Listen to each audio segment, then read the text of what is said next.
Hello and welcome back. Today we're doing a quick book review of a novel. Yay!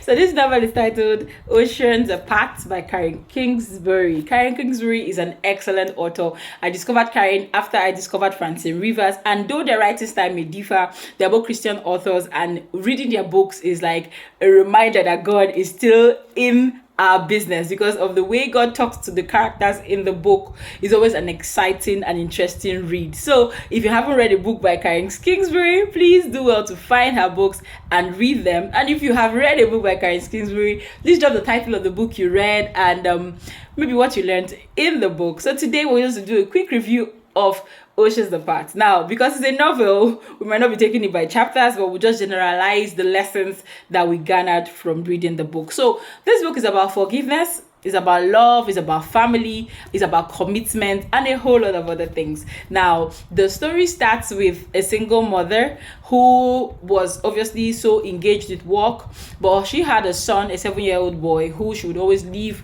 at home and go to work. She was a flight attendant. But life happened one day and she crashed.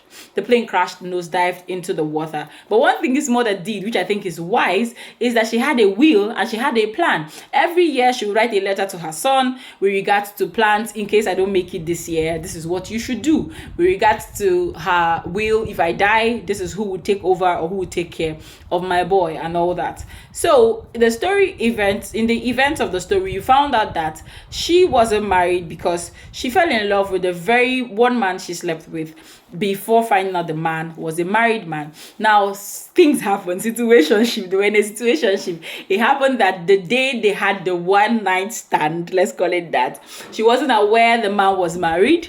And upon finding out, she didn't want to have anything to do with the man so as not to interfere with his family life. The man as well also moved on. He was a captain, a pilot. So he moved on with his life, forgetting about the one night event until this lady died. So when the lady died, the reality of what he had done he had to face the music, because in her will she told the attorney that upon her death that the son should be taken to live with the man for 2 weeks, and after living with the man for the 2 weeks, the man would have to decide if he wants to adopt him or put him back into the system for adoption, because he was not named legally as the father. And during the duration of the movement from the boy to the house of the man to live with his family, they were not to tell the boy that he was his father. It was up to the man to either disclose his identity to the boy or just act as if he was his mother's friend for the duration of 2 weeks. But she also said that if he doesn't adopt him in these 2 weeks, that he was not to make further contact with the boy. Now, that's where the story gets tricky, because now this man has to explain to his wife, because in all those 7 years, he felt he had gotten away with what he did for one night. So he didn't bother to disclose his escapades to his wife. But now that there was a boy in question, because he had 2 girls already with a wife, now there was a boy in question, he had to explain to the wife of his youth as to how come they have a 7-year-old and she wasn't aware of it. And trust me, no marriage can take that easily. That's a huge blow on marriage. So sometimes you say, if it's you handle it this way. If it's you now, you that is listening to me, how would you handle it if you were the wife in this case?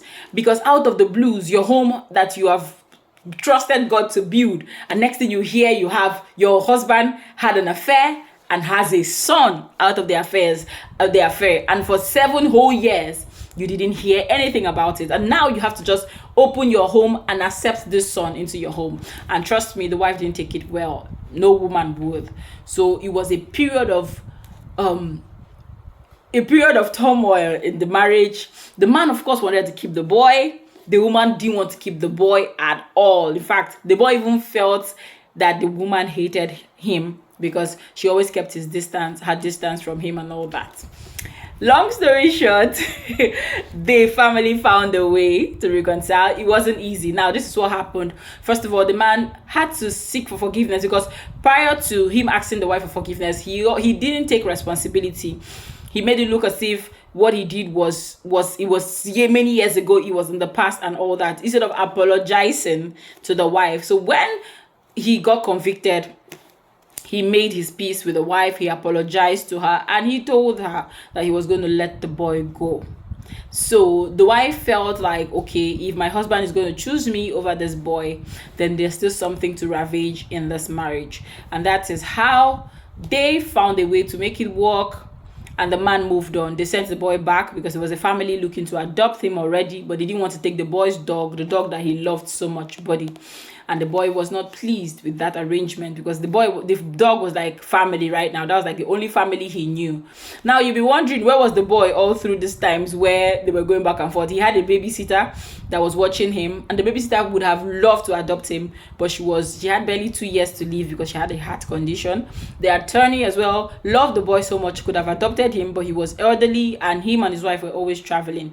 So it was either the father adopted him, or he went back into the system. And in the system, 7-year-older kids are a bit difficult to adopt. And trust me, this boy's faith in God was something that it's worth emulating. Every mother should aspire to have a child that loves God and knows God for themselves, because every point in time you will see the boy praying to God to just do something, help him find his dad, help him find his home, help him deal with the loss of his mom, and so on and so forth. So he had a relationship with God, which was beautiful to see.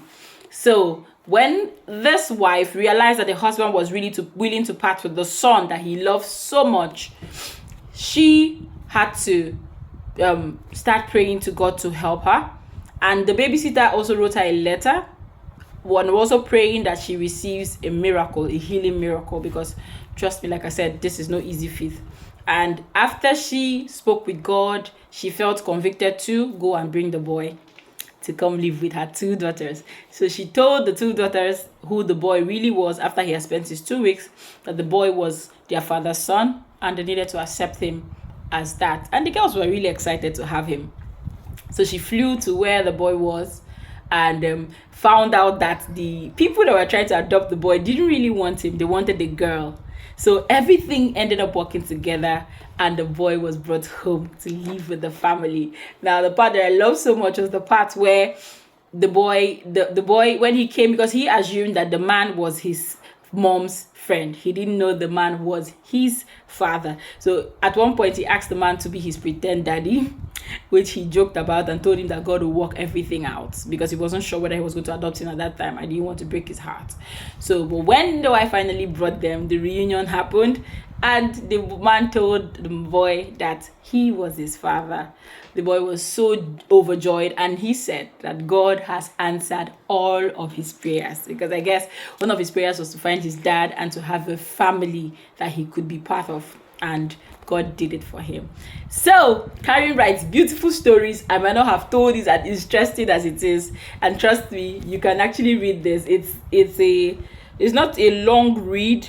It's definitely something you can do, but let's say roughly 331 pages. But Karen Kingsbury, Francie Rivers are 2 authors I recommend you my full chest. So go grab a copy of any of their books and let me know how interesting it was to read. Thank you.